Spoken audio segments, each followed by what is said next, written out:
আজকে কথা বলবো ক্রিকেট ইতিহাসে এমন কিছু ঘটনা নিয়ে যা দেখা যায় কয়েক বছর পর একবার। তাহলে চলেন শুরু করা যাক।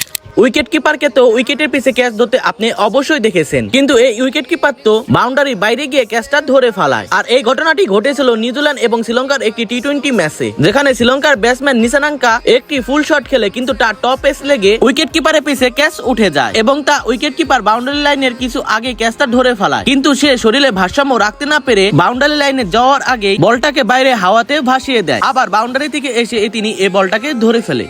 ট্রেন্ট বোল্ট একজন এমন বোলার, তার আগুন ধরানো বোলিং দিয়ে তার নিজের দলকে অনেক ম্যাচ জিতিয়েছেন, কিন্তু তিনি ব্যাটিং করে একবার এমন একটা কাজ করে বসে যা কিনা ওয়ার্ল্ডের বড় বড় ব্যাটসম্যানরাও করতে পারে না। নিউজিল্যান্ডের একটি ডোমেস্টিক ম্যাচে বোল্টের টিমে জেতার জন্য লাস্ট বলে 6 রানের দরকার হয় এবং হাতে ছিল একটি উইকেট, যেখানে এই বলার লাস্ট ওভারে 3টে উইকেট আদায় করে নেয়, যার ফলে ব্যাটিং টিম এই ম্যাচটা জয়ের আশা সম্পূর্ণভাবে ছেড়েই দিয়েছিল। কিন্তু বোল্ট সোজা এই বলটাকে বাউন্ডারির বাইরে মেরে দেয়, যার ফলে লাস্ট বলে 6 রান নিয়ে বোল্ট এই ম্যাচটাকে জিতিয়ে দেয়।